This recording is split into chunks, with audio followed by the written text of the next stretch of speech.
Faut savoir que pour le moment, ce n'est qu'en précommande, donc tu ne le trouves que sur le site américain de Topps. Mais ça va arriver chez d'autres distributeurs par la suite, comme David Adams Europe, comme aussi Shop US Cards, etc. D'ailleurs, la sortie de Topps Flagship, qui arrive le 23 octobre prochain, toujours en précommande pas mal d'endroits, voit de nouvelles cartes être annoncées. On a notamment l'auto de LeBron James chez les Lakers. Le premier auto de LeBron James chez les Lakers. Et oui, pourquoi? Parce qu'il avait un contrat avant chez Upper Deck. Et là, c'est la première fois qu'il a un contrat, du coup, chez Topps.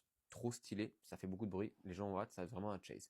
Ensuite, tu as de nouvelles inserts qui sont les Sonic Boom. Alors, nouvelles, pas vraiment. C'est un clin d'œil aux années 90, mais qui sont des retail exclusifs. Donc ça, c'est très sympa quand ils excluent justement pour des produits que tu trouves en magasin, grande distribution. Ça fait plaisir.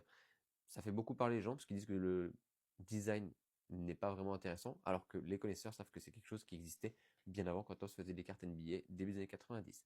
Ensuite, tu as une autre carte qui est vraiment chase, ça s'appelle la Followback Redemption. Donc c'est une carte que tu devras attendre de récupérer. Tu vas tirer une carte Redemption classique. Et en fait, elle concerne notamment Stephen Castle, puisque en fait, quand tu la tires, Stephen Castle devra te suivre, ou te suivra du moins par la suite sur Instagram. C'est stylé, il l'avait déjà fait sur de la MLB il y a quelques temps. Et là, on le retrouve sur le premier set, la première série de NBA de chez Topps.